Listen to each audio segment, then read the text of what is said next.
बैठा भैया, भैया का बात सुन के मेरा सीना गदगद हो गया।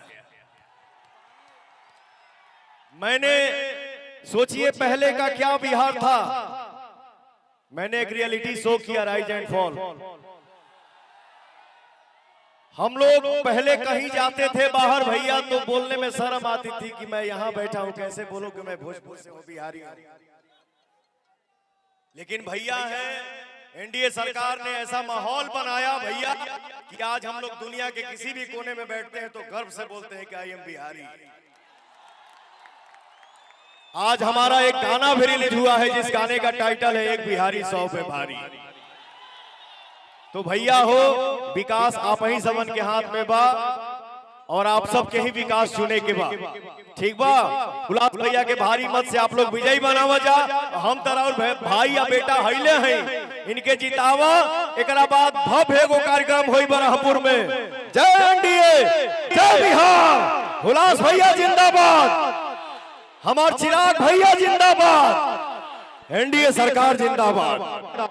जय हिंद, जय भारत, जय बिहार, जय बरहपुर, बरहपुर, बरहपुर, बरहपुर।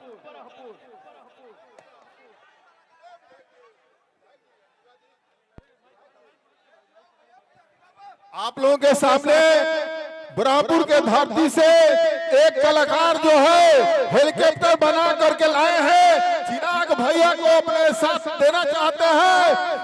जय चिराग, जय बिहार।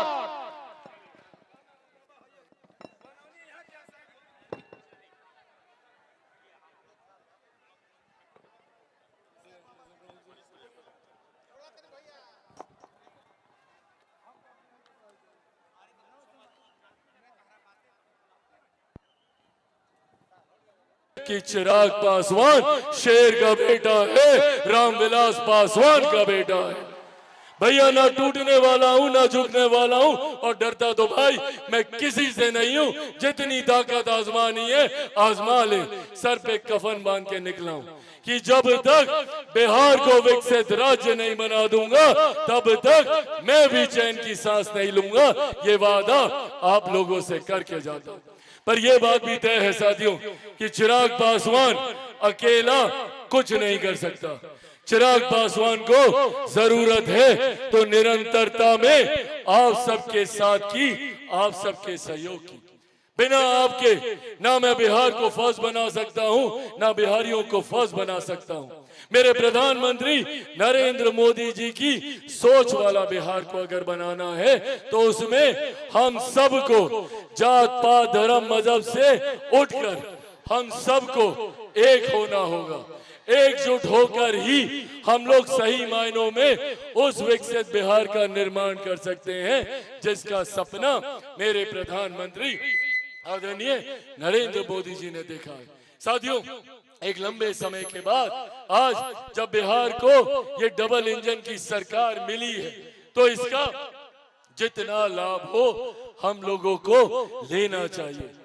आज मुख्यमंत्री नीतीश कुमार जी के नेतृत्व में एक के बाद एक ऐसे फैसले लिए जा रहे हैं जो सही मायनों में बिहार को अगले 5 सालों में एक विकसित राज्य बनाने का काम करेंगे। एक ऐसी सरकार का निर्माण किया जाएगा जो अगले 5 सालों में बिहार को उस दहलीज पर लेकर जाएगा जिस दहलीज पर बिहार विकसित राज्य बनने को होगा।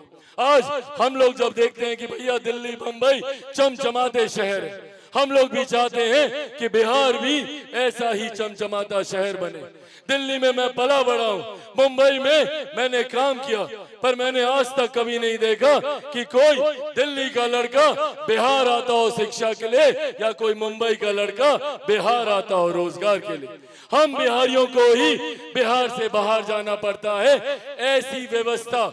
ऐसी व्यवस्था उस 90 के दशक में तैयार की गई थी जिसकी वजह से निरंतरता में बिहार से पलायन होता रहा। पर आज एक ऐसी व्यवस्था के निर्माण के लिए हम लोगों की एनडीए की सरकार संकल्पित है।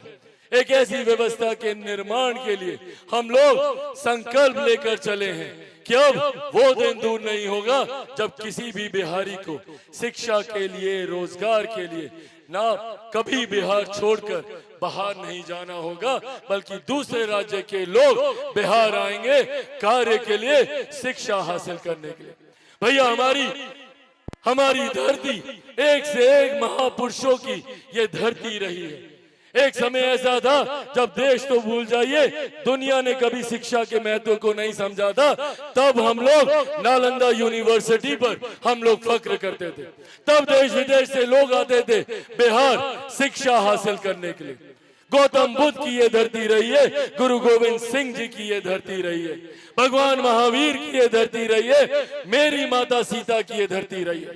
पर आज तक किसी ने नहीं सोचा कि मेरी माता सीता के मंदिर का निर्माण किया जाए। आज 500 साल तक प्रभु श्री रामलल्ला अयोध्या में एक टेंट के नीचे विराजमान रहते थे, कभी किसी ने उनकी सुध नहीं ली।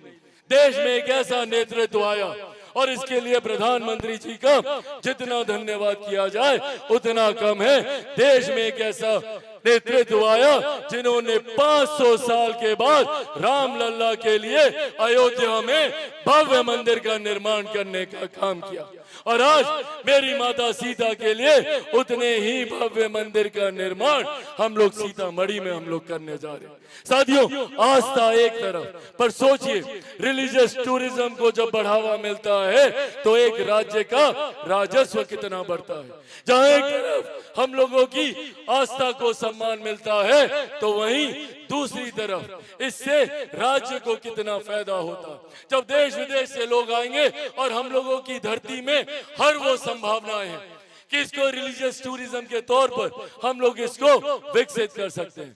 जब देश दुनिया से लोग यहाँ पर आएंगे, यहाँ पर आकर दर्शन करने जाएंगे, यहाँ के लोगों से मिलेंगे, तो सोचिए धीरे धीरे यहाँ की व्यवस्था कोई दिल्ली बंबई से कम नहीं होगी, बल्कि देश के सबसे विकसित राज्यों में, सबसे अग्रणी राज्यों में मेरा बिहार होगा। ये वादा मैं आप लोगों से करके जाता हूँ। अंत में साथियों, बस इतना ही कहूंगा कि एक ईमानदार कोशिश के साथ मेरी सरकार, मेरा गठबंधन आगे बढ़ने का काम कर रहा है। अब ये जिम्मेदारी आप सबके ऊपर आती है कि जब मेरा राज्य इतना आगे बढ़े, जब बिहार इतना आगे बढ़े, तो उसमें ब्रह्मपुर विधानसभा कतई पीछे नहीं रहनी चाहिए। इसमें ब्रह्मपुर विधानसभा से हुलास पांडे जी की जीत का मार्जिन इतना ज्यादा हो कि उसकी आवाज पटना से होते हुए दिल्ली तक जानी चाहिए। ये जिम्मेदारी आप सबके ऊपर है। तो अंत में साथियों, हेलीकॉप्टर छाप पर 3 नंबर पर बटन दबाकर आप सब अपना आशीर्वाद दें। मेरे जैसे तो लोग नेता आपको मिलेंगे ही मिलेंगे, पर सोचिए हुलास जी के लिए यहाँ पे पवन भाई भी आए हैं, और पवन भाई की लोकप्रियता आप सब इनसे कितना प्यार करते हैं। निरंतरता में पवन भाई यहाँ पर आते रहें, आप सबका साथ देते रहें, आप सब इनको अपना आशीर्वाद देते रहें। उसके लिए भी भाई हुलास पांडे जी का भारी मतों से यहाँ से जीतना जरूरी है। अब अगर आप सबका आशीर्वाद हो, तो एक बार जोरदार ताली बजाकर आप लोग अपना आशीर्वाद दे दीजिए। इनको विजय की माला पहना दी जाए।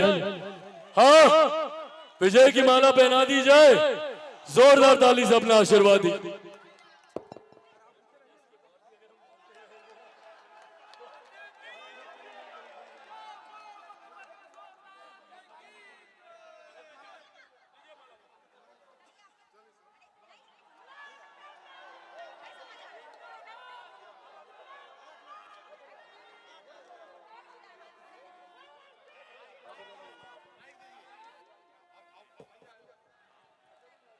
चिराग भैया ने हम लोगों को बांटा गया, और जिनको बांटा भी उस एम को भी इन्होंने सिर्फ वोट बैंक बना के रखा। आज तक कभी उनके भले के लिए इन लोगों ने कुछ करने की जरूरत नहीं समझी। और दूसरी तरफ वाई में सिर्फ एक परिवार है, उस वाई में कोई दूसरा व्यक्ति, कोई दूसरा बिहारी नहीं आ सकता। जो सुख सुविधा लाभ मिलेगा वो एक ही परिवार को मिलेगा। ये है इनका एमवाई समीकरण। मेरा भी एक MY समीकरण है, पर मेरे M में हमारे देश की ही नहीं दुनिया की आधी आबादी का प्रतिनिधित्व करने वाली M से महिलाएं हैं। मेरे Y में हमारे राज्य की ही नहीं देश की सबसे बड़ी आबादी युवाओं की आबादी है। Y से युवा है। इस MY समीकरण के साथ चिराग पासवान, मेरी सरकार, मेरा गठबंधन आगे बढ़ने का काम कर रहा है। इसीलिए साथियों आज ये आग्रह करने आया हूं, अगले 5 साल बिहार के लिए बहुत महत्वपूर्ण होने वाले हैं। अगले 5 साल एक स्वर्णिम काल के तौर पर होने जा रहे हैं हमारे बिहार के लिए। एक लंबे समय के बाद हमें डबल इंजन की सरकार मिली है और ये डबल इंजन की सरकार के लाभ बगल के राज्य उत्तर प्रदेश से देखिए कैसे हर बीतते दिन के साथ उत्तर प्रदेश विकास की राह पर आगे बढ़ रहा है। यही व्यवस्था अगले 5 साल बिहार में बनने जा रही है और अब जब ये व्यवस्था मिले तो मेरे ब्रह्मपुर के हर एक परिवार, हर एक व्यक्ति को भी इस व्यवस्था का लाभ मिलना चाहिए और वो लाभ तभी मिलेगा जब आप यहाँ से लोक जनशक्ति पार्टी रामविलास के हमारे एनडीए के प्रत्याशी हुलास पांडे जी को भारी मतों से जिताकर बिहार की विधानसभा में भेजने का काम करेंगे। और अगर कहीं गलती से कोई चूक हो तो फिर अगले 5 साल जहां बिहार एक तरफ विकास की राह पर आगे बढ़ रहा होगा, हर विधानसभा तीव्र गति से विकास कर रही होगी, तो वहीं ब्रह्मपुर की वही हालत रह जाएगी। सड़कों का हाल देखे है ना कैसा है कि नहीं?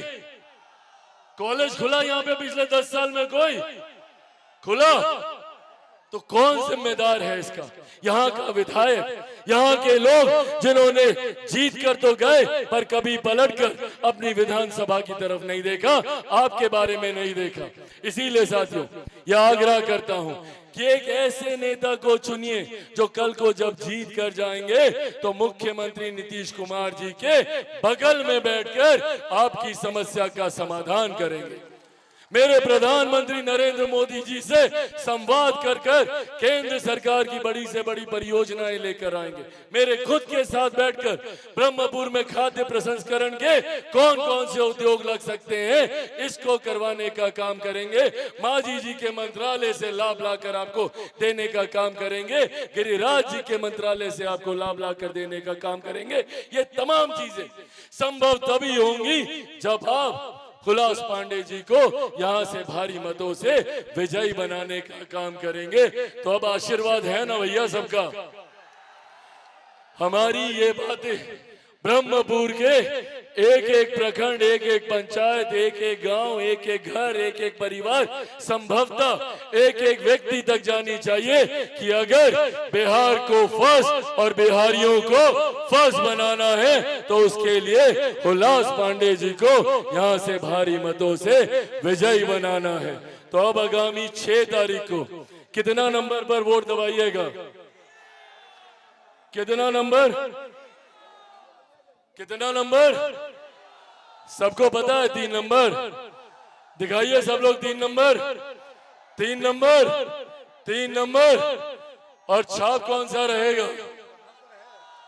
कौन सा छाप रहेगा?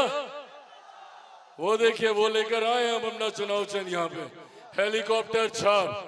हेलीकॉप्टर छाप पर बटन दबाकर, हेलीकॉप्टर छाप पर बटन दबाकर यहां से आप सिर्फ एक नेता का चुनाव नहीं करेंगे।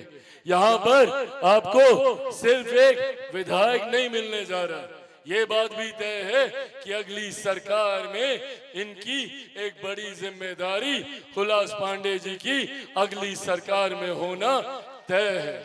और एक तरफ इनकी बड़ी जिम्मेदारी होना तय है तो वहीं दूसरी तरफ आपको सिर्फ यहाँ पे एक विधायक हुलास जी के रूप में नहीं मिल रहे, आपको मुफ्त में चिराग पासवान भी आपको मिल रहा है जो दिन रात आप लोगों के साथ, इनके साथ कंधे से कंधा मिलाकर आगे बढ़ने का काम कर रहा है।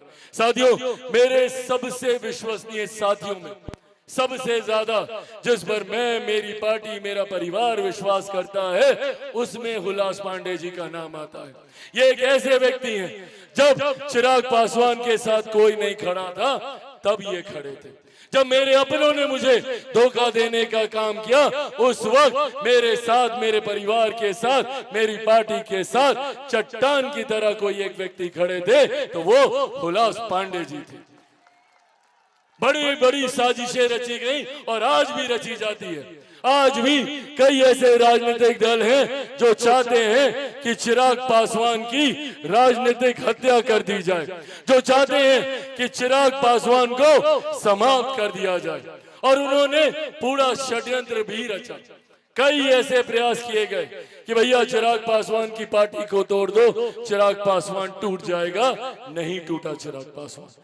फिर प्रयास किया गया कि चिराग पासवान के परिवार को तोड़ दो, चिराग पासवान टूट जाएगा।